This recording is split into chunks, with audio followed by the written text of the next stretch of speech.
Hermanos queridos, ustedes se pueden imaginar si yo me pusiera a contar experiencias y anécdotas de cosas que nos han ocurrido en todos estos años, viajando de un lugar a otro, conociendo tantos miles y miles de creyentes de muchas denominaciones, a veces de un estilo, otros son de otra forma. Pero algo que me ha llamado mucho la atención, y es de lo que en el fondo yo quiero hablar, es el tema de la conversión. El título de este mensaje de hoy es El milagro más grande, sin lugar a dudas, es la conversión. En mi caso particular, y perdonen que ponga mi ejemplo como primero, yo me convertí instantáneamente. No tardé mucho tiempo en dar el paso de recibir, de aceptar a Cristo como mi Señor y Salvador personal. Yo fui una mañana a una iglesia, había una especie de clases de escuela dominical. No hubo llamamiento, ni se habló así, digamos, de una forma evangelística. Pero a la tarde, cuando volví, en el primer culto, digamos, con predicación, con alabanza, con llamado, que yo asistí a mi vida, en esa primera reunión yo recibí a Jesús como mi Señor y Salvador personal hace ya muchos años atrás. Y no me costó recibir a Cristo, ni muchísimo menos. Creo que ha sido la decisión más sabia y la mejor decisión que he tomado en toda mi vida. Y no me arrepiento jamás de haberla tomado. Me hubiera gustado recibir al Señor antes, pero el Señor tiene estipulado tiempos, ¿verdad? Y ocasiones para cada uno de nosotros. Pero observando cómo se convierten algunas personas, es algo que a mí siempre me ha llamado la atención. Porque hay, por ejemplo, personas que se han convertido, no muchos, he conocido algunos, solos. Leyendo a lo mejor la Biblia o en la habitación de su casa, poniéndose de rodillas y pidiendo perdón por sus pecados o como sea, se han convertido solos, sin que nadie les predicara, sin ir a ninguna iglesia, sin escuchar a ningún pastor predicar, solos en su casa o en su coche o donde sea, se han convertido al Señor. No es lo común, no es lo habitual. La Biblia dice, ¿cómo creerán si no hay quien les predique? ¿Verdad? Pero hay personas que se han convertido solas. No sé si aquí en esta tarde entre nosotros o en casa viéndonos en sus hogares hay alguna persona que puede decir, sí, yo me convertí solo o sola, ¿no? Pero ya digo, no es lo normal. Pero he visto que hay personas que se han convertido después de un largo proceso.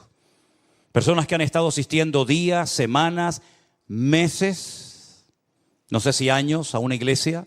Y al final, después de haber escuchado docenas de sermones, de haber cantado muchas canciones y de haber oído muchos testimonios, finalmente toman el paso de aceptar al Señor Jesús como su Salvador personal, ¿verdad? Sin embargo, hay otras personas como yo que lo hicimos instantáneamente y hay otras personas que se han convertido, pero les ha costado. Han tenido que tocar fondo, lo han perdido ya todo, menos la vida. Han perdido el trabajo, han perdido la familia, han perdido salud, han perdido prácticamente todo. Y al final, cuando ya no les queda nada, es cuando deciden por fin definitivamente recibir a Jesús y darle una oportunidad en su vida, ¿no?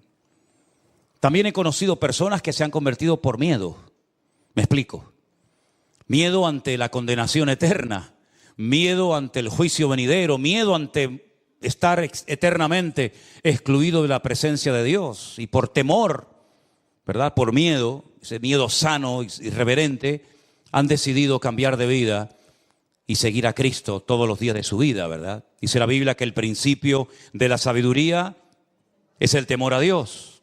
Pero en ese mismo libro de Proverbios hay otro versículo que se parece mucho, que dice que el principio de la sabiduría es aborrecer el mal. Y hay gente que viendo la mala vida que han llevado, los malos caminos y las pésimas decisiones que tomaron en su vida, por temor a condenarse, por temor a perderse, pues deciden al final dar el paso. Sea como sea, para mí el ver a una persona convertida, para mí es el milagro más grande de todos los que uno puede experimentar en la vida.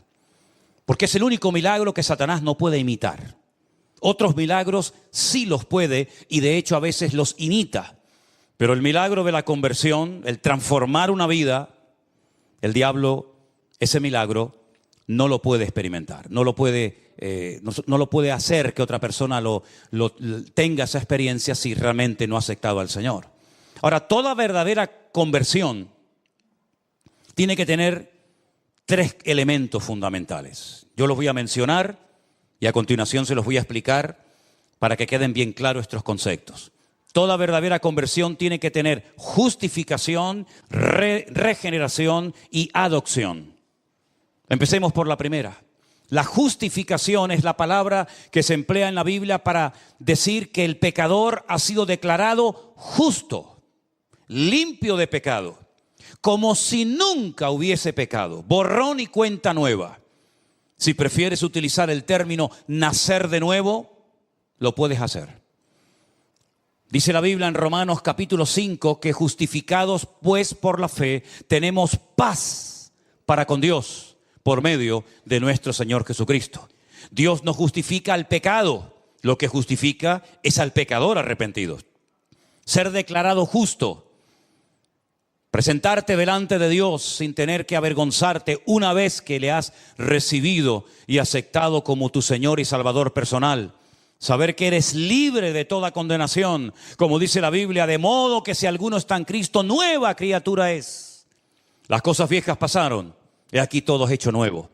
Y ahora no hay ninguna condenación, ninguna, hermanos, ninguna, para los que están en Cristo Jesús. Los que no andan conforme a la carne, evidentemente, sino conforme al Espíritu. ¿Saben lo maravilloso es que ser libre de toda condenación y poder orar, poder cantar a Dios, poder honrar al Señor, sabiendo que todos mis pecados han sido perdonados por el amor de Dios? ¿No es maravilloso, hermanos? ¿No es maravilloso? ¿No se merece un fuerte amén el Señor? Y un aplauso también, ¿por qué no? Es una maravilla. Libres, libres, aleluya. Qué maravilloso es la libertad, ¿verdad? Terrible el libertinaje, pero la libertad gloriosa que tenemos ahora en Cristo es realmente un privilegio. Eso es ser justificado, eso es lo que conocemos como la justificación, pero la regeneración es el cambio tanto instantáneo como progresivo que se lleva a cabo en una vida que ha nacido de nuevo. Está claro que nuestros pecados son perdonados instantáneamente, pero nuestra vida no cambia instantáneamente. Entramos en un largo proceso, ¿verdad? Y ahí el Señor comienza a moldearnos, ahí el Señor comienza a tratar con todas y cada una de las áreas de nuestra vida. Comienzan a salir cosas que ni siquiera sabíamos que las teníamos. Es como cuando calientan el oro y entonces comienzan a salir todas las impurezas y las van quitando, ¿verdad? Y eso es lo que ocurre después de haber sido justificados por el Señor. Que el Señor comienza a tratar con nuestro carácter. El Señor comienza a tratar con cosas de nuestro pasado que todavía en nuestra mente nos juegan o les gustaría jugarnos malas pasadas, ¿verdad? Y el Señor comienza a transformarnos, comienza, digamos, a moldearnos. Y en vez de parecernos al diablo, comenzamos a parecernos a Cristo. Cuando el hombre pecó, comenzó a hacer cosas que son típicas del diablo. Comenzó a matar, comenzó a odiar, comenzó a mentir, comenzó a tener celos, envidias, pleitos, iras. Esas son las características de una persona que está bajo la cobertura del diablo. El hombre comenzó a parecerse al diablo después de pecar y desconectarse de su Dios. Pero cuando recibimos a Cristo en nuestros corazones como nuestro Señor y Salvador personal, con el paso del tiempo nos vamos pareciendo cada vez más a nuestro Señor Jesucristo. Y comienza a manifestarse lo que la Biblia llama o indica como el fruto del Espíritu Santo que mora en nosotros. Comenzamos a amar cosas que antes odiábamos. Comenzamos a ver a personas que antes tal vez no íbamos a tener jamás ningún tipo de contacto, de relación con ella. Comenzamos a darnos cuenta de que pues también necesitan de paciencia y de amor y de atención y tantas cosas. Y comenzamos a darnos cuenta de que ahora tenemos paciencia en cosas que antes nos sacaban de quicio y éramos incapaces de soportarlas. Y es que cada vez esa regeneración, esa transformación progresiva en nuestra vida nos va moldeando y podemos mirar atrás y decir, oye, sé que todavía me falta mucho, sé que todavía, como dice el texto, no he llegado a la meta, ¿verdad? Pero sigo corriendo para ver si logro hacer aquello para lo cual un día el Señor me alcanzó a mí. Amén, hermanos. Y finalmente, la adopción. Es decir, ahora tengo una familia. Ahora estoy bajo una cobertura que es la familia de Dios. Y hemos conocido esta tarde a 2 miembros de nuestra familia, ¿verdad? Que viven en otro lugar. Pero podríamos recorrer el mundo entero y darnos cuenta de que tenemos hermanos y hermanas en la fe prácticamente en todas las partes del mundo. Porque hemos sido adoptados en una familia universal donde caben todos. Y donde todos tenemos que aprender a relacionarnos y amarnos y a perdonarnos y a trabajar juntos, etcétera, etcétera. Así que una verdadera conversión nos lleva a la justificación, a la regeneración y a formar parte de la familia de Dios por adopción, no por nacimiento. Ahora, el primer texto que quiero leer en esta tarde que habla acerca de la conversión se encuentra en Hechos capítulo 3, el verso 19. Pedro y Juan acaban de orar por un paralítico que ha sido milagrosamente sanado y ellos aprovechan la oportunidad para dar testimonio de su Dios, para evangelizar a las personas que allí están viendo aquel milagro. Y él dice, ya digo en el capítulo 3, verso 19, arrepentíos y convertíos, las 2 palabras. Tú te puedes arrepentir de algo que has hecho, pero eso no significa de que te hayas convertido. Tú te puedes arrepentir de haber robado, de haber mentido o de haber hecho algo malo, pero eso no significa que has cambiado. Te has arrepentido, pero no te has convertido. Pero Pedro dice, arrepiéntanse y conviértanse para que sean borrados vuestros pecados y para que vengan de la presencia del Señor tiempos de refrigerio. Epistrefo. Esa palabra rara, esa palabra griega es la palabra que se traduce en el Nuevo Testamento como la palabra convertidos o conversión, epistrefo, que significa dar la vuelta, dar marcha atrás, cambiar de dirección, ir en una dirección contraria a la que iba. Lógicamente, una verdadera conversión se produce cuando hay un verdadero y genuino arrepentimiento por nuestra parte. No un remordimiento de conciencia, no un dolor por haber perdido cosas que las tenía, pero que por mi mala cabeza o mis malas decisiones las he perdido, sino que hay un arrepentimiento genuino de no volver, de no querer volver a cometer el mismo pecado que durante tiempo me conquistó y me dominó. Cuando hay un verdadero arrepentimiento, se puede decir que hay una verdadera conversión y un genuino deseo de cambiar. Y un genuino deseo de honrar y de servir al Señor, que tal vez antes no creíamos en Él, pero que ahora nos hemos dado cuenta de que lo amamos y lo conocemos.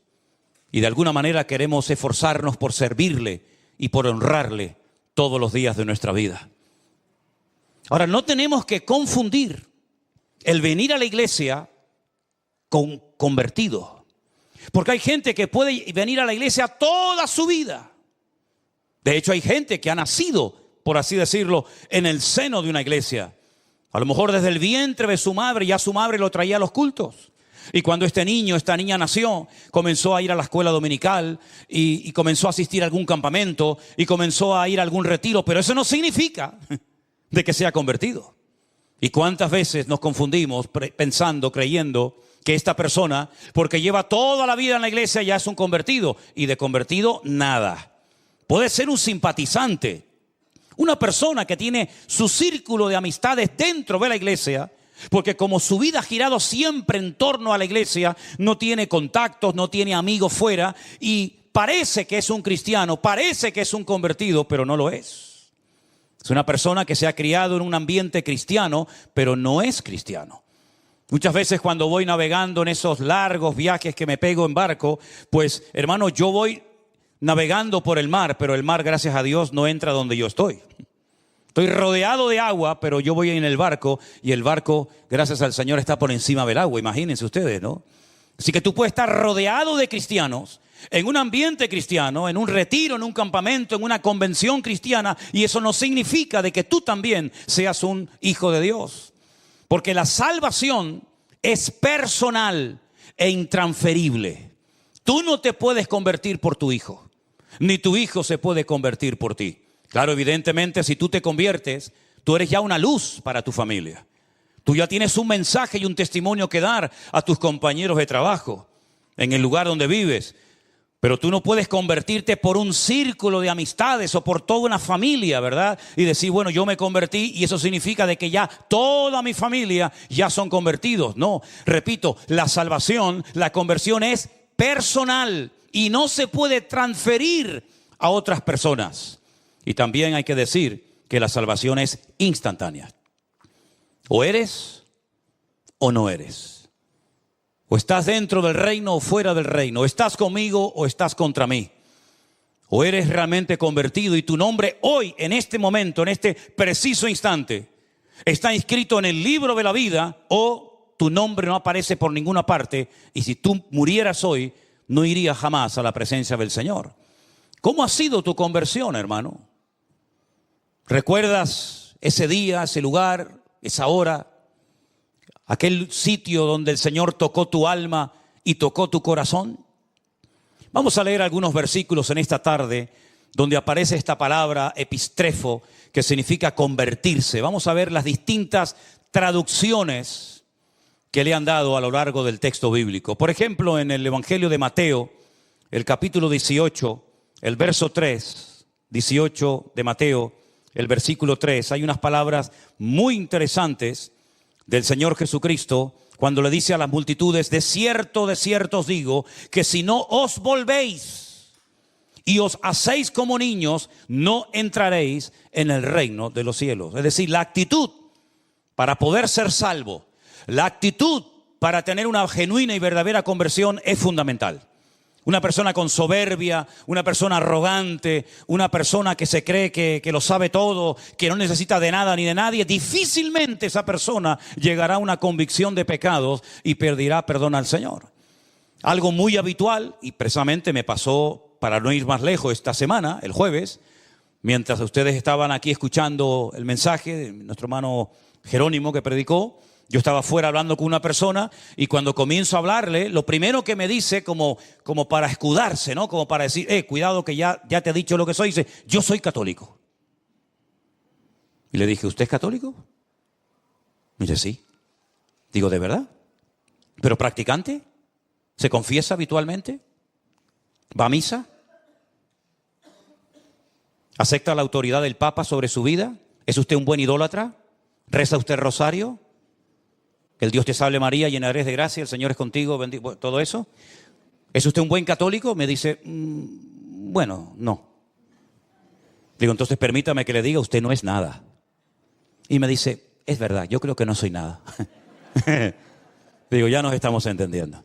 Digo, mire, ¿sabe por qué usted dice que es católico? Porque unos señores de España, hace muchos siglos atrás, se fueron allí y les conquistaron a ustedes. Y después de irse y de volver a sus tierras, después de haberse llevado todo lo que pudieron y más, o usted no lo hubiera hecho.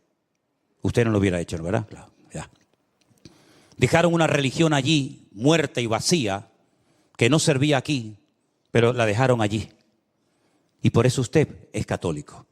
Pero si en vez de haber ido los españoles hubieran ido, por ejemplo, los musulmanes, usted entonces seguramente hoy estaría rezando de cara a la Meca y estaría con un Corán debajo de su brazo. Usted no eligió la religión lo eligió a usted. Y no fue algo que usted decidió seguir o aceptar, sino fue algo que le impusieron a usted casi desde el vientre de su madre. Es decir, cuando una persona cree que por ser católico o miembro de una iglesia, sea esta o cualquier otra, ya es salvo, convertido, se equivoca rotundamente. Porque la conversión no pasa por una denominación. La conversión no pasa necesariamente por ser miembro de una iglesia, llámese como se llame, sino la conversión es un encuentro, es una experiencia personal con Cristo. Yo me arrepiento, yo reconozco que soy un pecador, yo reconozco que me he equivocado. Eso de que no, yo siempre he creído, no dudo de que usted siempre haya creído, pero déjeme que le recuerde a alguien, el más creyente del mundo, el que nunca ha dudado de la existencia de Dios, el que cree que los 66 libros de la Biblia, desde el Génesis 1:1 hasta la amén de Apocalipsis, es palabra de Dios, el que cree en el Padre, en el Hijo, en el Espíritu Santo, el que cree en el cielo, en el infierno, el que cree en las parábolas, las profecías y las promesas, el que nunca jamás ha dudado de la existencia de Dios, es nada más y nada menos que un caballero llamado Satanás, el diablo. Porque Satanás no es un ateo. Porque la Biblia dice que para ser ateo hay que ser necio. Eso lo dice la Biblia. Y Satanás de necio no tiene nada. Satanás es acabado en hermosura, el sello de la perfección y lleno de sabiduría. Dice la Biblia que Dios así lo creó. Y díganme ustedes si Satanás va a pasar la eternidad en la presencia del Señor junto con su amada iglesia. ¿Usted cree en eso? Pero si es un creyente, si jamás ha dudado de la existencia de Dios, es que creer sí es importante, pero no es suficiente. No hay ningún mérito en decir yo creo en Dios. Yo he creído toda mi vida y... ¿Quiere que ahora le toquemos una música especial y le hagamos una fiesta por haber creído en Dios? No hay ningún mérito en haber creído en Dios. El mérito no está simplemente en creer. El mérito está en confesar que ese Dios en el cual creo, a partir de hoy va a ser mi Señor, mi Salvador, mi cobertura, mi amo, mi dueño y mi todo.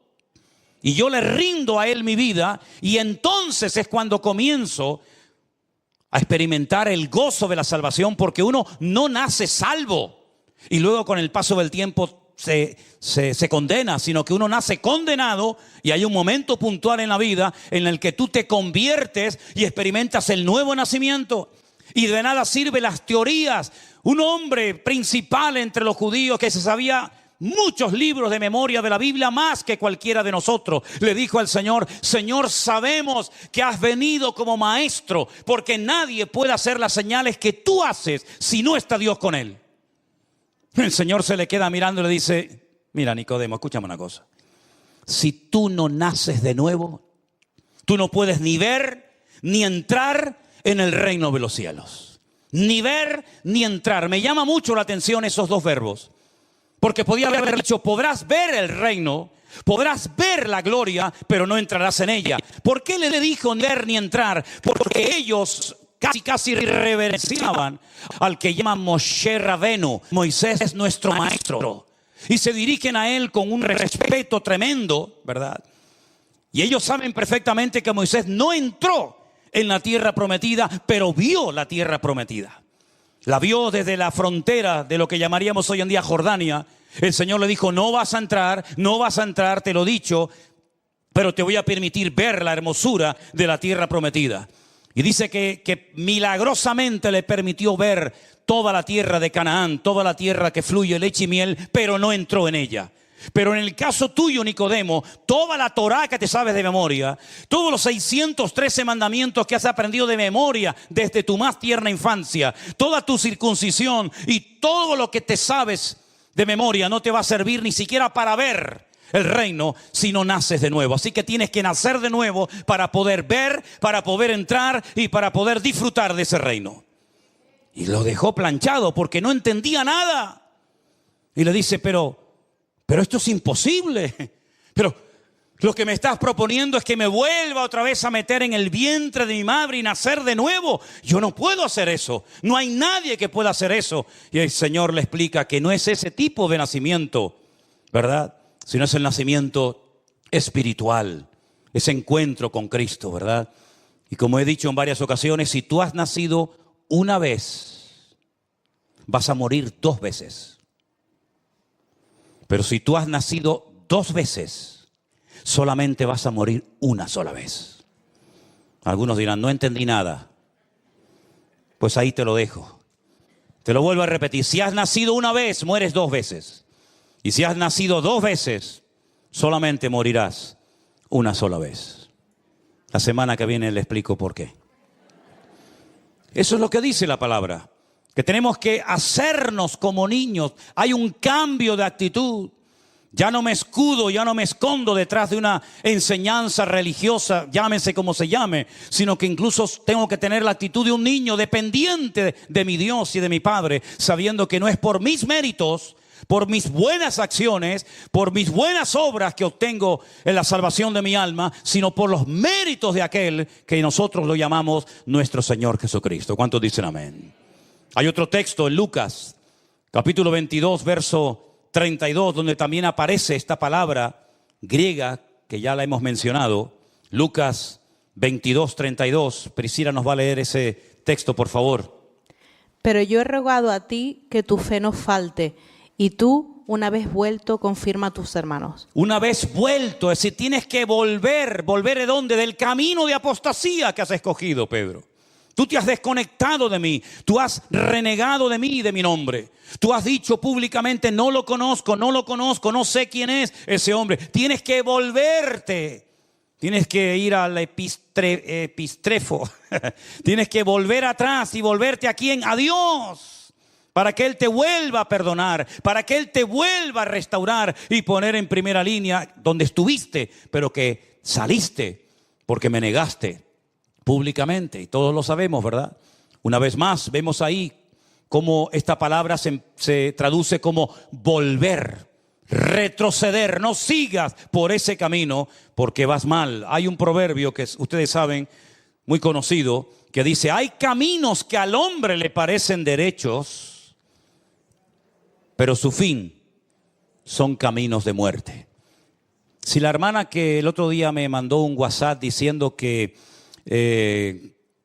puedo tener problemas en la mano del metacarpiano porque cojo mucho el micrófono, no se haga ningún problema, hermana. Estoy perfectamente de los metacarpianos y de todas esas vainas. Hechos capítulo 26. Gracias por su preocupación, hermana, pero cada día estoy mejor. Diga al débil, fuerte soy, y Él renovará nuestras fuerzas como el búfalo, dice la Biblia. Estarán vigorosos y verdes. Algunos están verdes, Algunos. Hechos capítulo 26, verso 16. Priscila, por favor, léemelo. Pero levántate y ponte sobre tus pies, porque para esto he aparecido a ti, para ponerte por ministro y testigo de las cosas que has visto, y de aquellas en que me apareceré a ti, librándote de tu pueblo y de los gentiles, a quienes ahora te envío, para que abras sus ojos y para que se conviertan de las tinieblas a la luz, y de la potestad de Satanás a Dios, para que reciban por la fe que es en mí, perdón de pecados y herencia entre los santificados. Para que se conviertan.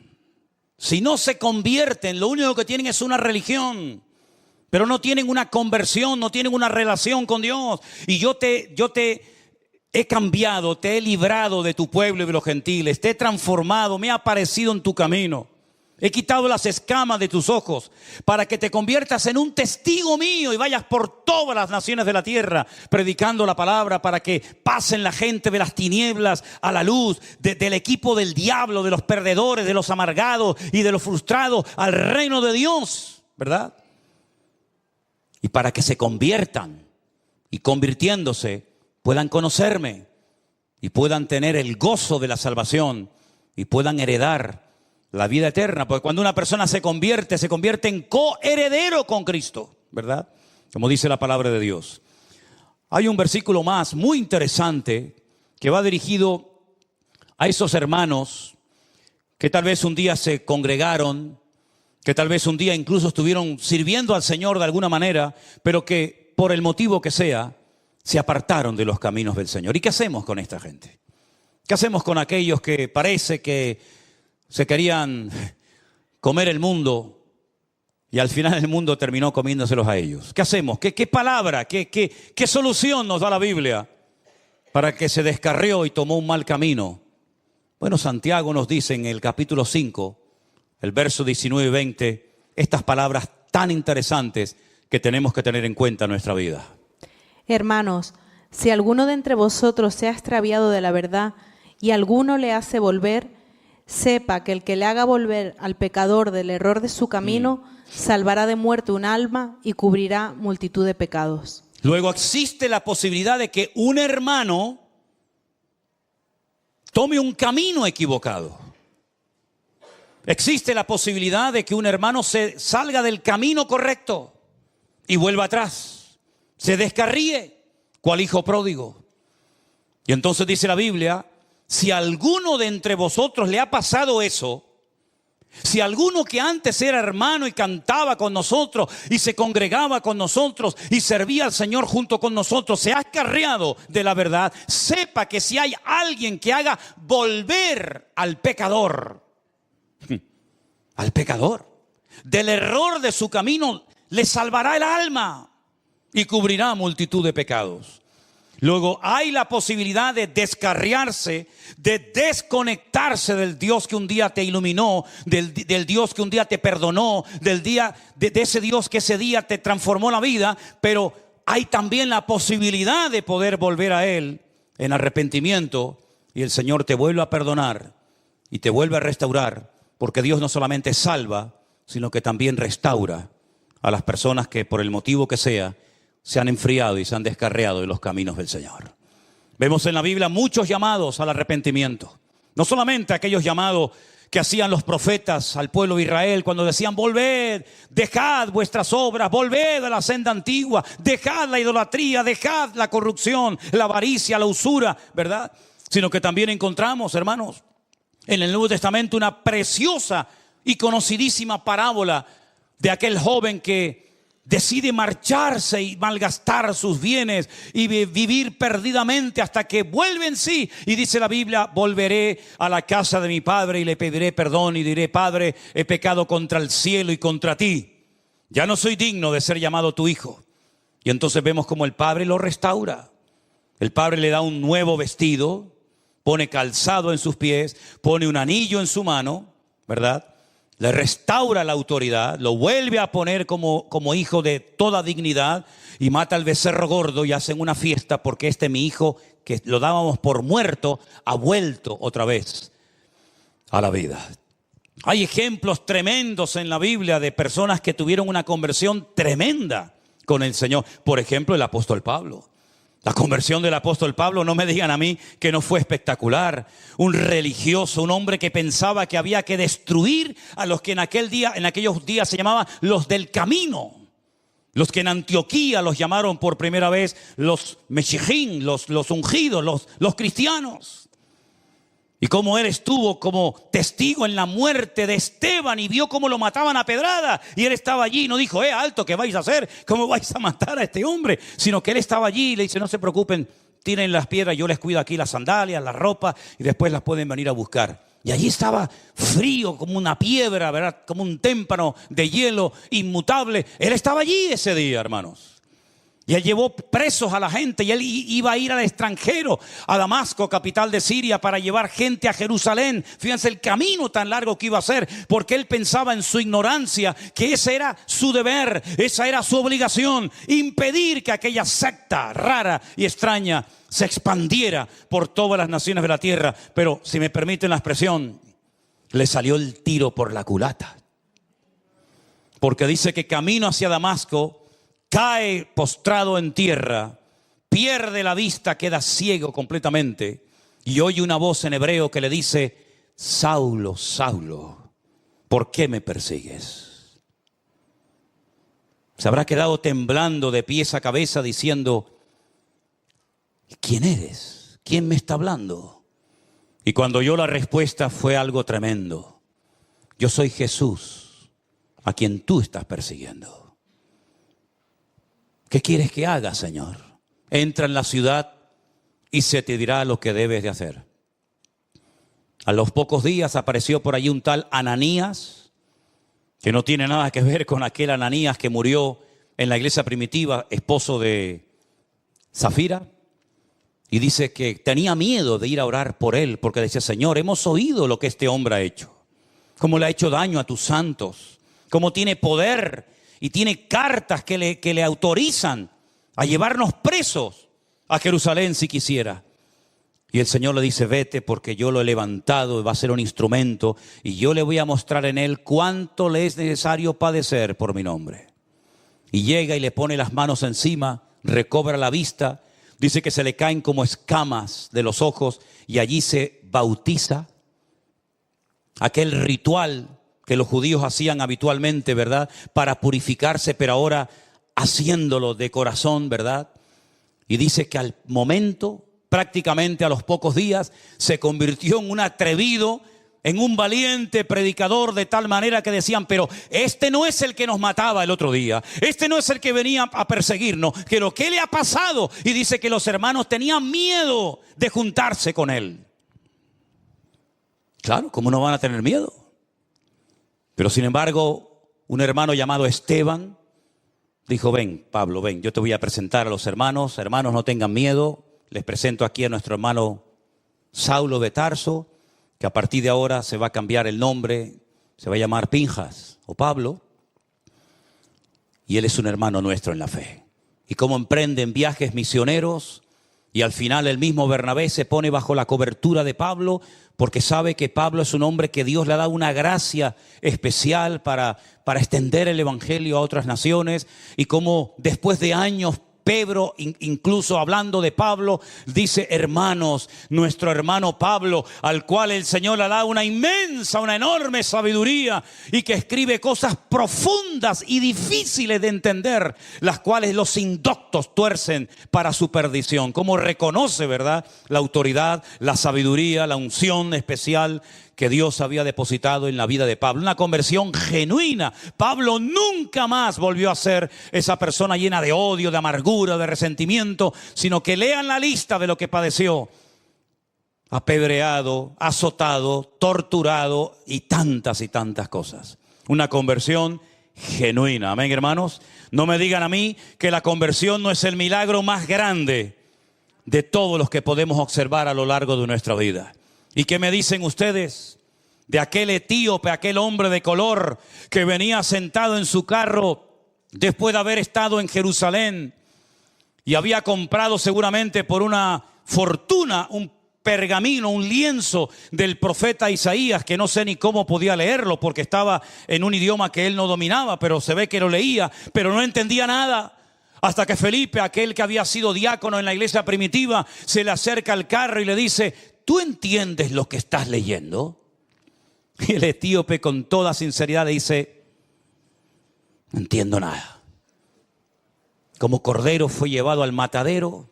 ¿Pero quién fue llevado al matadero? El que está escribiendo está hablando de otra persona. No entiendo nada. Y entonces Felipe se sube en el carro con aquel etíope eunuco,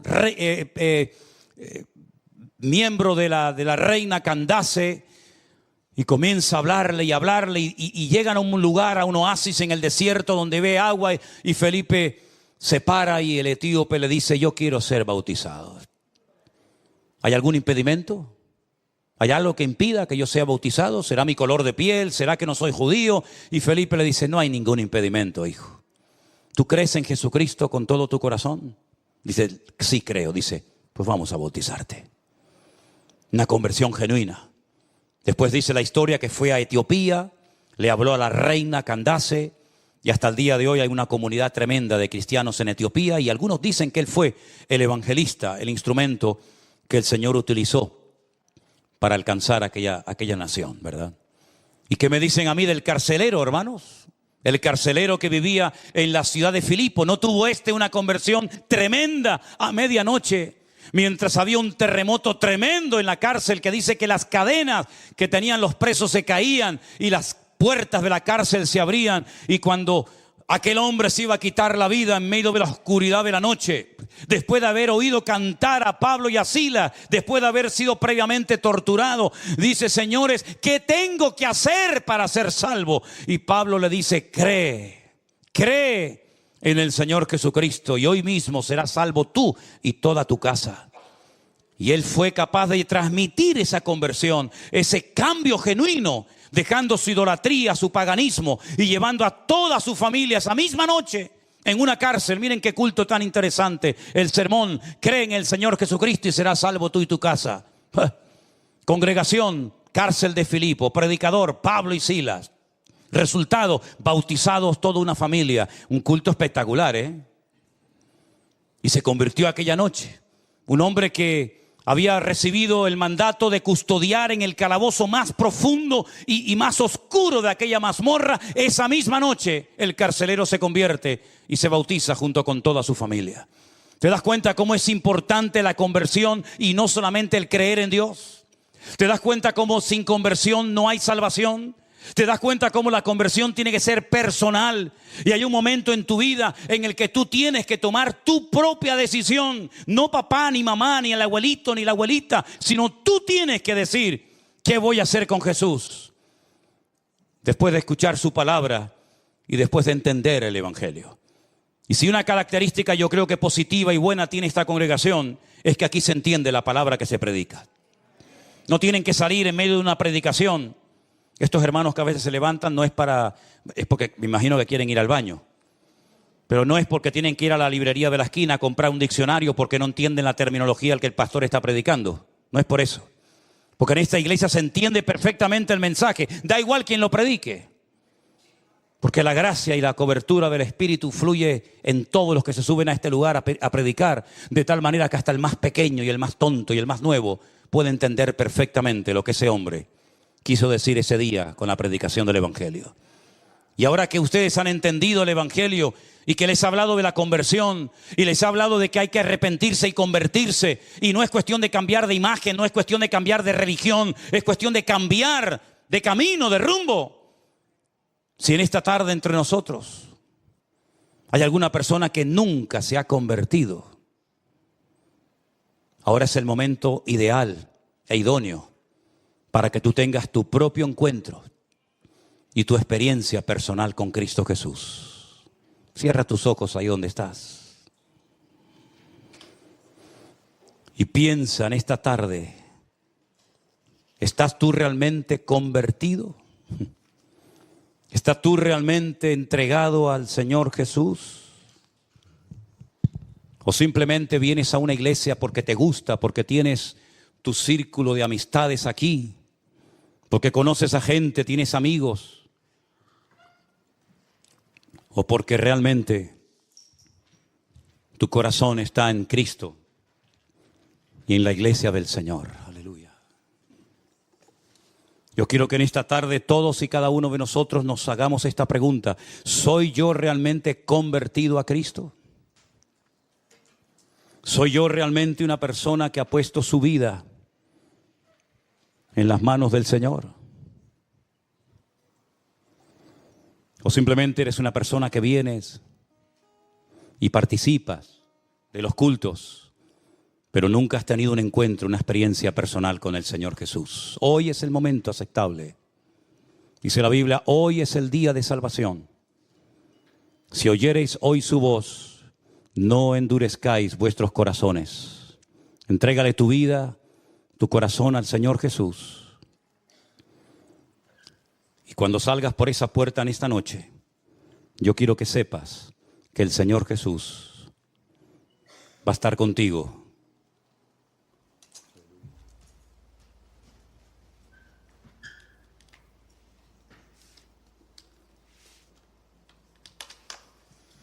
Aleluya. Gracias, Señor Jesús. Te adoramos, oh Dios. Gracias, Padre, por tu presencia. Gracias, oh Dios. Gracias por tu amor, Señor infinito.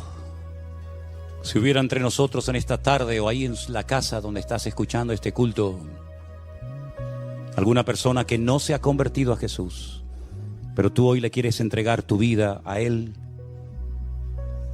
yo te animo a que lo hagas y te pongas de pie y le digas: Señor Jesús, yo te recibo en mi corazón como mi Señor y Salvador personal.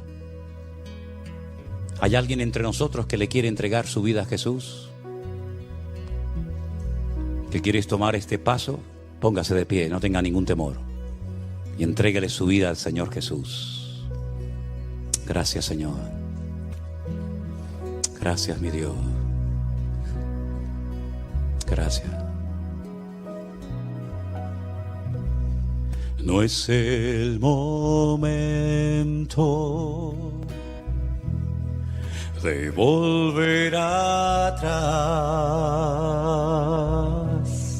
No es el momento de abandonar. Sigue adelante, mirándole a Él. Pronto llegaremos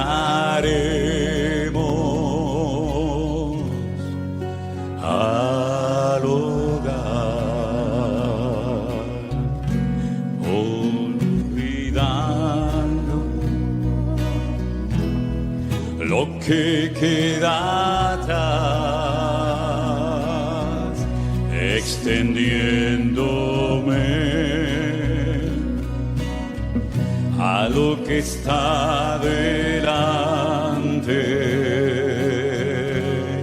prosigo a la meta del llamado de mi Dios, con paciencia llegaremos al hogar. Ponte de pie conmigo en esta noche, hermano, y vamos a cantar esta alabanza nueva que salga de lo más profundo de nuestros corazones. No es el momento de volver atrás, no es el momento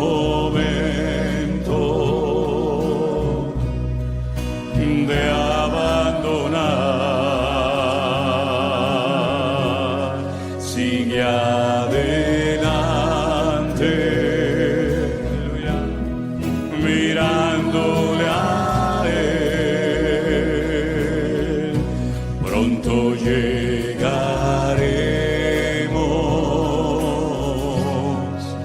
al hogar,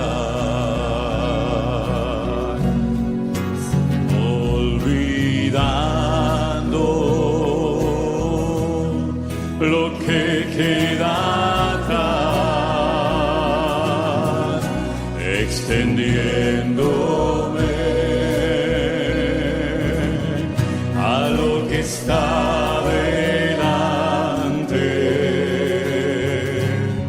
prosigo a la meta, al llamado de mi Dios, con paciencia llegaremos al hogar.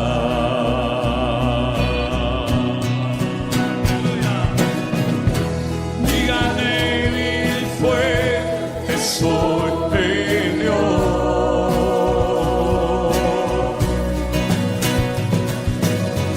En Cristo yo soy más que vencedor.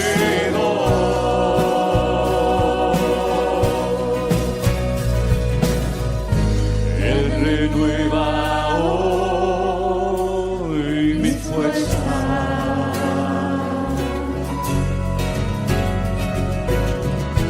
Hay victoria en el nombre del Señor.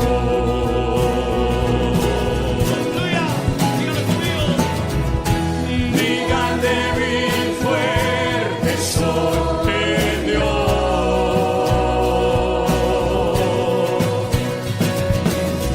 En Cristo yo soy más que vencedor.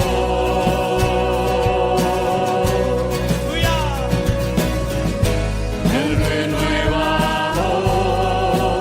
hoy mis fuerzas.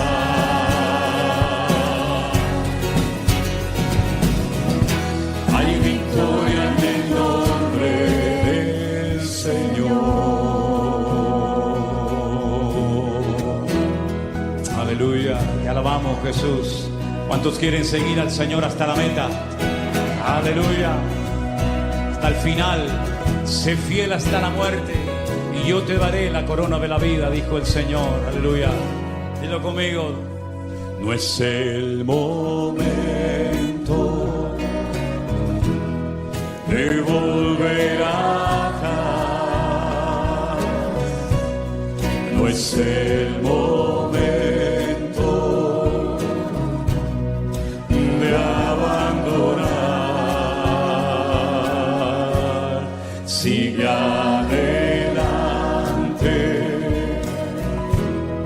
mirándole a Él, pronto llegaremos al hogar, olvidando lo que queda atrás, extendiéndome a lo que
Aleluya. Gracias, Señor. Gracias, Señor. Aleluya. Qué promesas tan maravillosas tenemos todos, ¿verdad? No son promesas para unos poquitos, sino son promesas para todos los que hemos creído y recibido a Jesús en nuestros corazones. Así que vamos a creer en cada una de ellas, aplicarlas a nuestro diario vivir y a salir por esas puertas con las fuerzas del búfalo en el nombre del Señor. Amén, hermanos. Abraza a tu hermano, dile, hermano, Dios te bendiga. La paz del Señor sea contigo en esta noche. Que el Señor te guarde de todo peligro y de todo mal. Los hermanos que nos van a ayudar con la ofrenda, si pueden pasar, por favor.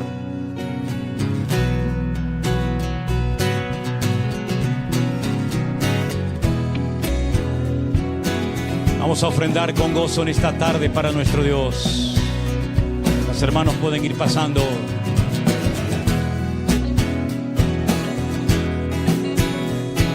¿Hay algún débil que está en esta tarde entre nosotros? Pues esta promesa es para ti. Vamos a declararla en el nombre de Jesús. ¡Aleluya!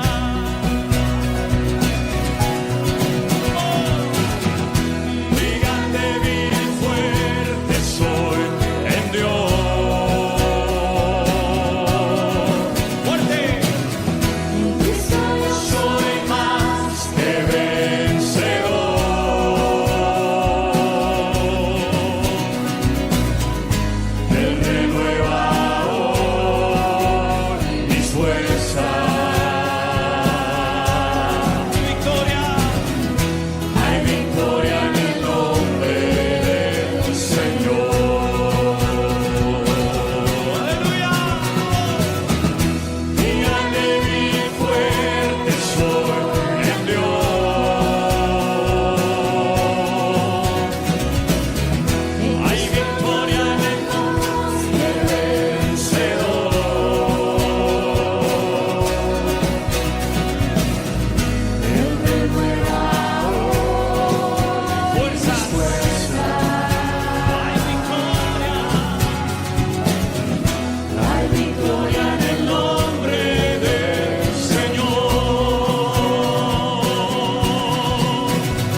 Semana bendecida, vamos.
Dios les bendiga, hermanos. Están despedidos en el nombre del Señor. Que tengan una semana gloriosa y bendecida. Saludo a tus hermanos. Que Dios te guarde de todo peligro y de todo mal en esta semana. Aleluya. Vete con la bendición del Señor.